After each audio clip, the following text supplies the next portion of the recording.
You can watch the best parts of this series at MedCircle.com. Have your emotions ever gotten the best of you?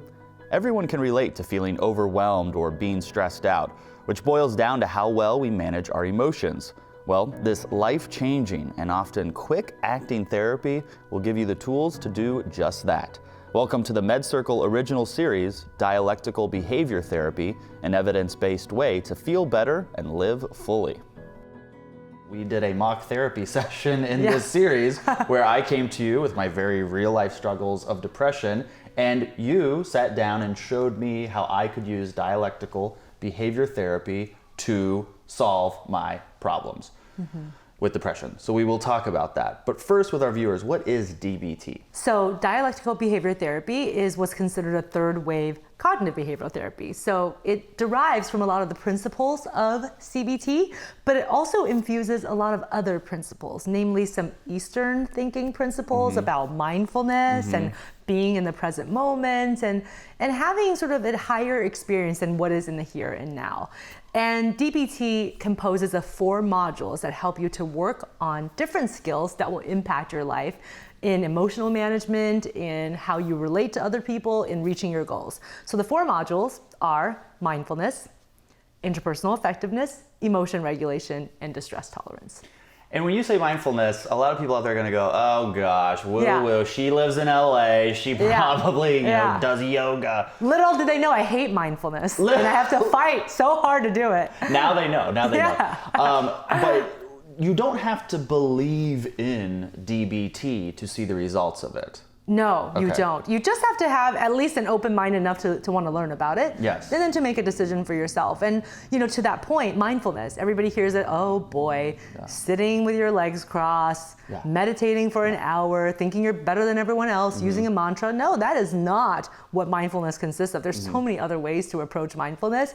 And some of the ways that I feel like are much more approachable are mindfulness while you're walking. Yes. Mindfulness while eating a grape. I told you in the series that your explanation of mindfulness was the first explanation where I go, I finally get what you're saying. When someone says mindfulness, I finally understand it. I actually want to show our viewers that moment from this series right now. The other type of mindfulness state is mindfulness to your physical environment. So it's actually not internally driven, and it's about directing your thoughts outward into your environment, noticing the things that are in this room, feeling the couch that you're sitting on, picking up an object and just looking at it and engaging with it with your 5 senses. Mindful eating, mindful walking, mindful exercise. And so in those moments when somebody feels like, wow, I've got a lot of energy going inside and as I think about my thoughts more, it's too hard for me to do that Teflon mind thing. I can't do it. I'm just ruminating.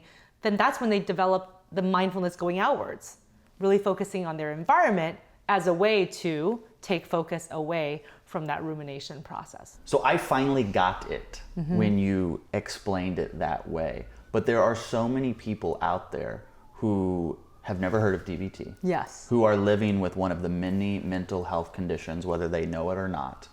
What does their life look like when they have a mental health condition that's untreated or undiagnosed and they haven't gone through DBT? Well, a lot of times people who suffer from mental health conditions find that their relationships are affected, that the people that they love the most, that they're feeling distant from them, that they are in conflict with them all the time, that they're just not getting that meaningfulness and joy from those relationships that they used to.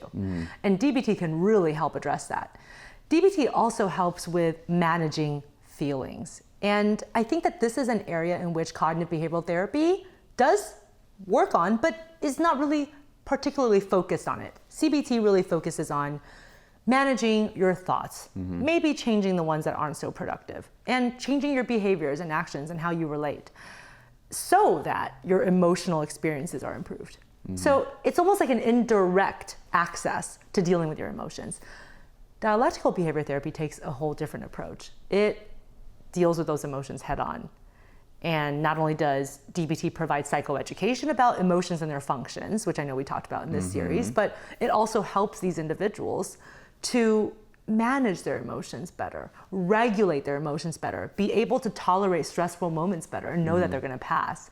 And that's what I find really astounding about DBT is that it really gets in there with the emotions, and a lot of people don't want to deal with emotions directly. It's yucky, it's vulnerable. Maybe you feel like now, you have to admit that you have some characterological flaws, that you're an emotional person. Well, actually, DBT doesn't deal with any of those things.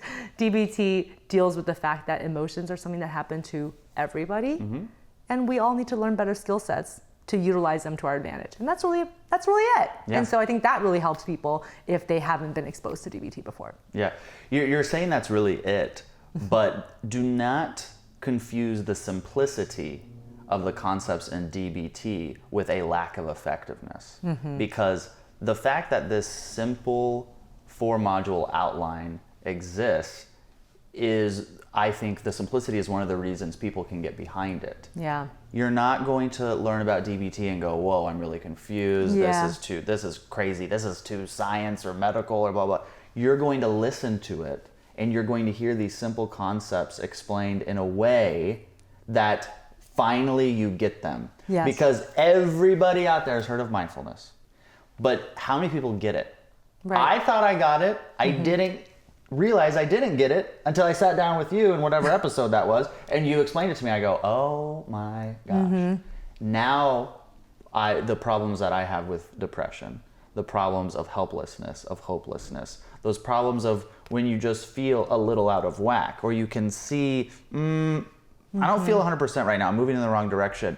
Just that module on mindfulness is going to help me move through that in a way that's good for my life rather than move through it in a way that's bad. It's really about engaging in these techniques to move forward with your life in a more positive way. And there are certain things that might be going well, there are certain things that might be going not so well, but these techniques help you to live a better life. And we all want to live better lives. We all want to be able to improve our moments, improve our long-term trajectories, improve our relationships, be able to reach the goals that we've set out for ourselves. And DBT can help with all of those more tangible things, but it of course also helps with symptom reduction. It helps you manage your symptoms and decrease your symptoms so that they don't overwhelm you. And that's really what it's all about. It's like, don't feel overwhelmed. DBT helps you to not feel overwhelmed. And when people are struggling with mental health conditions, personality disorders, they feel overwhelmed. Absolutely. Yeah. I'm going to say a mental health condition, and you tell me yes or no if DBT can help. Okay. Depression. Yes. Anxiety. Yes. Borderline personality disorder. Yes. Narcissistic personality disorder. Yes. OCPD. Yes. What about OCD? Yes. Oh, yes on OCD. Yeah. What about bipolar disorder? Yes. Yes. It gets used a lot in bipolar disorder. Okay. What about PTSD? Yes. What about ADHD? It can. It can. Yes. Okay. What about mindfulness is really good. Yes, of for course, ADHD. that makes perfect sense. Yes. What about DID? That one's a tough one.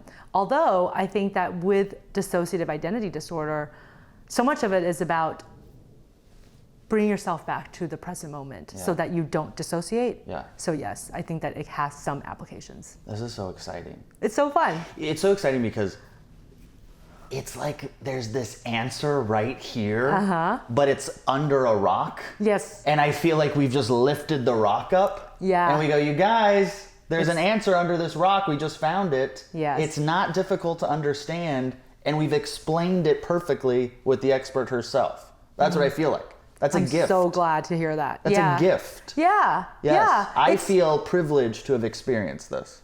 I'm so glad to hear that. Yeah. DBT, I think, really is life-changing for a lot of people. Yeah. And it's approachable. I think it's an approachable treatment method. And for most people, it's a short-term treatment. Again, most evidence-based treatments are. They're more goal-oriented, and so is DBT. So people are not really necessarily in DBT long-term. They go through a program. Sometimes that program is just a few months. Sometimes it can stretch to 6 months or a year. And then they try it on their own, and they become their own therapist. And that's what I love about these evidence-based treatments. Give the power back. That's I right. like that.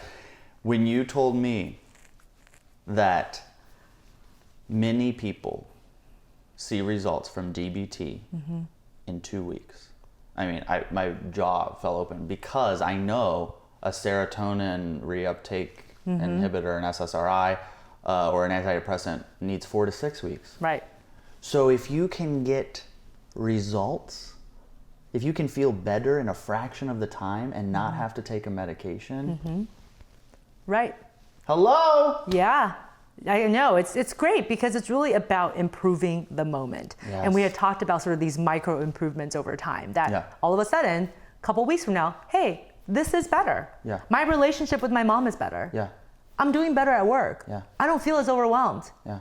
Yeah, I know I have more work to do, but something's getting better and I can better. feel the difference. And you're saying the word better, you're not saying the word good. Yeah. Even if things in your life are good. Yeah. I'm happy for you. Yeah. This will make them even better. Yes. And if things in your life are bad, I feel for you. DBT can make them better. Yeah. We want better. We want to trend up. That's right. I love that. Yep. Final words for our viewers here about DBT in this series? Well, I think give DBT a try if you've never heard of it. Yeah. Do a little bit of research, look into it. There's so many research studies about how well it works for a variety of conditions and populations, age ranges, social economic factors, covers the gamut. Yeah. Give it a shot if you haven't done it. It's really life-changing for a lot of people and there's a lot of great takeaways. Yeah, well, we've included all of those great takeaways and all of those life-changing bits of information in this series. MedCircle members can access this series right now. Do it, guys. This one got me the most excited after filming than I think anything, because like I said, you gave us the answer. And that's what I wanted, and I know that's what other people want. So you can access the series right now, medcircle.com, when you become a member. My name is Kyle Kittleson, and remember, whatever you're going through, you got this. Thanks for watching. Your next step is to go to medcircle.com and finish watching this series. There you can also access other series and get actionable advice and simple explanations. Continue your mental health journey at medcircle.com, and I'll see you there.